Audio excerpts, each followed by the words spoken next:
স্বাগতম সবাইকে। আমি রাহান তালুকদার। আজ আমি তোমাদের সঙ্গে আলোচনা করব চেঞ্জিং সেন্টেন্স পার্ট 3 নিয়ে। চেঞ্জিং সেন্টেন্স পার্ট 3 তে রয়েছে কিভাবে আমরা ইন্টারোগেটিভ বাক্যকে মানে প্রশ্নবোধক বাক্যকে অ্যাসার্টিভ বাক্যতে পরিবর্তন করতে পারি। এর আগে পার্ট 1 এ তোমাদের সঙ্গে আমি আলোচনা করেছিলাম অ্যাসার্টিভ বাক্যকে কিভাবে আমরা ইন্টারোগেটিভ বাক্যতে পরিবর্তন করতে পারি। পার্ট 2 তে তোমাদের সঙ্গে আমি আলোচনা করেছি কিভাবে আমরা অ্যাসার্টিভ বাক্যকে এক্সক্লামেটরি বাক্যতে পরিবর্তন করতে পারি। যারা পার্ট 1 এবং পার্ট 2 দেখোনি অবশ্যই পার্ট 1 এবং পার্ট 2 দেখে নিও। সবগুলি পার্ট দেখলে মানে চেঞ্জিং সেন্টেন্সের সবগুলি পার্ট মনোযোগ সহকারে দেখলে আমি আশা করি চেঞ্জিং সেন্টেন্স তোমার কাছে একদম পানির মতো সহজ হয়ে যাবে। কেমন মানে অনেক ইজি হয়ে যাবে ইনশাল্লাহ। যাই হোক, কথা বাড়াবো না আমরা আর। আজকে পার্ট 3 তে রয়েছে কিভাবে আমরা প্রশ্নবোধক বাক্য মানে ইন্টারোগেটিভ বাক্যকে অ্যাসার্টিভ বাক্যতে পরিবর্তন করতে পারি। মোট 3টা নিয়ম। এই 3টা নিয়ম পারলেই তুমি যে কোনো ইন্টারোগেটিভ বাক্যকে মানে তোমার পরীক্ষায় আসা যে কোনো ইন্টারোগেটিভ বাক্যকে তুমি অ্যাসার্টিভ বাক্যতে পরিবর্তন করতে পারবা। দেখো, 1 নম্বর নিয়মে কি বলা আছে? 1 নম্বর নিয়মে বলা আছে যে বাক্যের শুরুতে অক্সিলারি ভার্ব থাকলে, যে am, is, are, was, were, have, has, had, do, did, does, shall, should, will, would, can, could, may, might, must, এগুলি কি ভার্ব বলো তো? এগুলিকে বলে কি অক্সিলারি ভার্ব। আরো আছে, তো এগুলিকে বলে অক্সিলারি ভার্ব। তো বাক্যের শুরুতে অক্সিলারি ভার্ব থাকলে আমরা প্রথমে কি লিখবো? সাবজেক্ট। প্রথমে আমরা কি লিখবো? সাবজেক্ট লিখবো। তারপর কি লিখবো? Auxiliary verb. তারপরে দেখো নটটা ব্র্যাকেটের মধ্যে আটকানো, মানে যদি কোশ্চেনে নট থাকে তাহলে উত্তরে আমরা নট লিখবো না। আর যদি উত্তরে মানে কোশ্চেনে নট না থাকে তাহলে উত্তরে আমরা নট লিখবো। আমি আবারও বলি, যদি কোশ্চেনে নট থাকে তাহলে উত্তরে আমরা নট লিখবো না।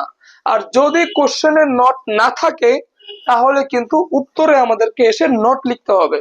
এই জন্য নটটাকে আমি এখানে ব্র্যাকেটের মধ্যে আটকে রেখেছি। ঠিক আছে, দেখো তো নট প্লাস বাকি অংশ। আশা করি একটা উদাহরণ দেখলেই তুমি খুব সহজেই বুঝতে পারবে কিভাবে আমরা অ্যাসার্টিভ করতে পারি। দেখো, এই দেখো, are not we proud of freedom fighters, মানে আমরা কি যারা ফ্রিডম ফাইটার তাদেরকে নিয়ে কি আমরা প্রাউড ফিল করি না? আমরা কি গর্ববোধ করি না? প্রশ্ন করছি। দেখো এই যে আর কি ভার্ব বলো তো? একটা অক্সিলারি ভার্ব। এটা আছে কোথায়? দেখো তো বাক্যের একদম কি শুরুতে। তো বাক্যের শুরুতে অক্সিলারি ভার্ব থাকলে ইন্টারোগেটিভ থেকে, দেখো তো কি বাক্য? প্রশ্নবোধক বাক্য। ইন্টারোগেটিভ থেকে অ্যাসার্টিভ করার নিয়ম, এটা আমি এই মুহূর্তে কিসে করবো বলতো? অ্যাসার্টিভে করব। অ্যাসার্টিভে করতে গেলে আমরা প্রথমে কি লিখবো? সাবজেক্ট। সাবজেক্ট কে বলতো? উই। ফার্স্ট আমরা কি লিখবো? সাবজেক্ট। কেমন? এবার কি লিখবা বলতো? সাবজেক্টের পর কি লিখবা? Auxiliary verb. কোনটা আছে? আর।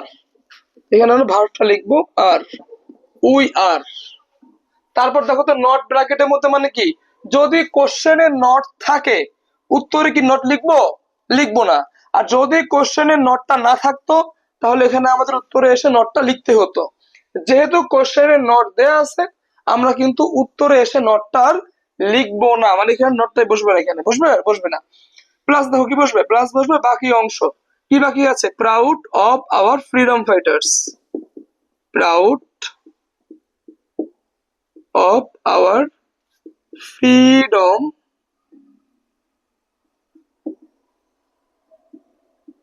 fighters। বাক্য শেষ, ফুল স্টপ। ঠিক আছে। আচ্ছা, তো তো বাক্যের শুরুতে অক্সিলারি ভার্ব পেলে আমরা প্রথমে কি লিখবো? সাবজেক্ট। তারপর কি লিখবা? Auxiliary verb. কোনটা? আর। প্লাস কি? নট। যেহেতু নট কোশ্চেনে দেওয়া আছে উত্তরে এসে আমরা এখানে নট লিখবো না। প্লাস কি লিখবা? বাকি অংশ, proud of our freedom fighters. Proud of our freedom fighters. বাক্য শেষ, ফুল স্টপ। কেমন? এই তাহলে আমাদের 1 নম্বর নিয়ম দিয়ে। এবার দেখো 2 নম্বর নিয়ম, হু does not play. Who does not play.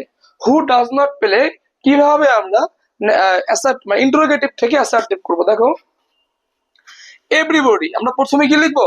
আমরা প্রথমে লিখবো এভরিবডি প্লাস কি লিখবা? ভার্ব। প্লাস কি লিখবা?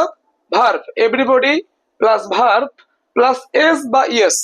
এস লিখবা অথবা কি দিবা ইএস দিবা প্লাস বাকি অংশ প্লাস ফুল স্টপ।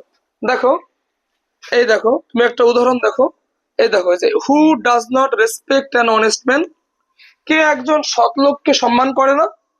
দেখো তো কোশ্চেন মার্ক, প্রশ্নবোধক বাক্য, ইন্টারোগেটিভ বাক্য। ইন্টারোগেটিভ বাক্য দেখো তো ফার্স্ট আমরা কি পেয়েছি, হু পেয়েছি। হু পেয়েছি কিনা, তো যেহেতু আমরা ইন্টারোগেটিভ বাক্যতে আমরা প্রথমে হু পেয়েছি, তো আমরা ফার্স্ট কি লিখবো দেখো তো, সরি হু ডাজ নট, দেখো হু পেয়েছি আবার কি পেয়েছি, দেখো ডাজ নট পেয়েছি। হু ডাজ নট পেলে আমরা প্রথমে কি লিখবো এভরিবডি, এই দেখো এভরিবডি, এভরিবডি লিখবো। মানে আমরা এভরিবডি আমরা কি পেয়েছি, হু পেয়েছি আবার কি পেয়েছি ডাজ নট। দেখো যে হু ডাজ নট পেয়েছি, তো ফার্স্ট আমরা কি লিখবো এভরিবডি লিখবো। তারপর কি লিখবো বলো তো ভার্ব, এই ভার্ব কে রেসপেক্ট, তো লেখো রেসপেক্ট, রেসপেক্ট লিখলাম প্লাস কি দিবা এস বা ইএস। এখন রেসপেক্ট কি হবে, এস হবে নাকি ইএস হবে, কে বলতে পারো। শোনো রেসপেক্ট হবে এস নাকি এস, এটা হচ্ছে যে একটা নিয়ম আছে এস বা ইএস বসানোর। দেখো তোমাকে আমি এখানে নোট করে দিচ্ছি, ভার্বের শেষে, ভার্বের শেষে O X Z Z CS GS SS SS থাকলে ইএস বসে, থাকলে কি বসে ইএস। মানে ভার্বের শেষে O X Z Z CS GS SS SS থাকলে ইএস বসে। আর যদি তুমি ভার্বের শেষে এই শব্দগুলি মানে এই যে এই অক্ষরগুলি না পাও তাহলে বসে এস। যদি ভার্বের শেষে এই অক্ষরগুলি থাকে তাহলে কি বসবে ইয়েস। আর যদি ভার্বের শেষে এই অক্ষরগুলি না থাকে তাহলে কি বসবে এস। এখন দেখো তো এই যদি রেসপেক্ট যদি ভার্ব হয়, দেখো তো ভার্বের শেষে কি এই ওয়ার্ডগুলি আছে কি নাই, খুঁজো তো। এখানে কি শেষে ও আছে, এক্স আছে, জেড জেড আছে, সিএস আছে, জিএস আছে, এসএস আছে, এসএস দেওয়া আছে না, এগুলি কিছু এখানে নাই। যেহেতু এইগুলি কিছু এখানে নাই, সুতরাং এখানে বলতো কি যোগ হবে এস, এস যোগ হবে। আর যদি এগুলি এখানে থাকতো, মানে যদি এই অক্ষরগুলির মধ্যে একটাও এখানে থাকতো তাহলে কিন্তু এখানে আমরা এস না করে, এস যোগ না করে কি ইএস যোগ করতাম। তো এখানে আমরা এস যোগ করলাম যেহেতু এখানে এই ওয়ার্ডগুলি কিছু এখানে নাই, এই মানে এই অক্ষরগুলি নাই, সরি অক্ষরগুলি নাই। তো দেখো, তো হু ডাজ নট পেলে কি দিবা এভরিবডি, হু ডাজ নট পেলে এভরিবডি দিবা। তারপর কি দিবা ভার্ব দিলাম, ভার্ব রেসপেক্ট যোগ হবে কি এস বাই এস, যোগ করলাম নিয়ম অনুযায়ী এস প্লাস কি বাকি অংশ। বলো তো এখানে কি বাকি আছে, আর অ্যান অনেস্ট ম্যান, বাক্য শেষ, ফুল স্টপ। দেখো তোমাকে আমি আরেকবার বলতেছি, হু ডাজ নট পেলে এভরিবডি, দেখো হু ডাজ নট পেলাম তো কি লিখবা এভরিবডি লিখবা প্লাস দিবা ভার্ব, ভার্বকে রেসপেক্ট যোগ করবা কি এস বাই এস। তো এখানে আমরা কি যুক্ত করলাম এস যুক্ত করলাম নিয়ম অনুযায়ী প্লাস কি দিবা বাকি অংশ an honest man, an honest man, তারপর কি ফুল স্টপ। এবার দেখো আমাদের 3 নাম্বার নিয়ম, শুধুমাত্র হু। এবার কিন্তু হু ডাজ নট না, মানে আগের বার আমরা কি পেয়েছিলাম হু ডাজ নট পেয়েছিলাম, হু ডাজ নট পেলে কি হবে এভরিবডি। কিন্তু দেখো তো এখানে কি আমরা হু ডাজ নট পেয়েছি না, শুধুমাত্র হু পেয়েছি, শুধুমাত্র হু। এটা কিন্তু হু ডাজ নট না, শুধুমাত্র হু। তো শুধুমাত্র হু পেলে কিন্তু আর এভরিবডি জাস্ট নোবডি বসবে।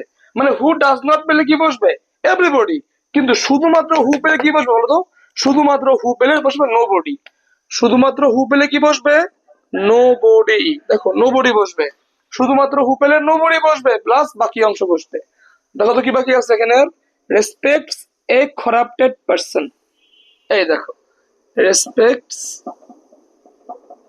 এ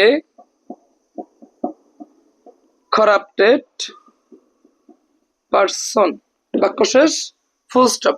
করাপ্টেড মানে দুর্নীতিগ্রস্ত। তোমাকে বলছে হু রেসপেক্টস এ করাপ্টেড পারসন, মানে কে একজন দুর্নীতিগ্রস্ত লোককে সম্মান করে। তোমাকে উত্তরে বলা আছে নোবডি রেসপেক্টস করাপ্টেড পারসন, মানে কেউ একজন দুর্নীতিগ্রস্ত লোককে সম্মান করে না।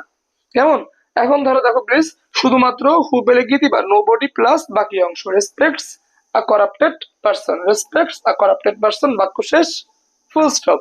এই হচ্ছে এই ইন্টারোগেটিভ থেকে অ্যাসার্টিভ বাক্যতে রূপান্তর করার নিয়ম। দেখো নিয়ম কিন্তু আরো অনেকগুলি ছিল, কিন্তু ওগুলো তোমাদের এক্সামে আসে না।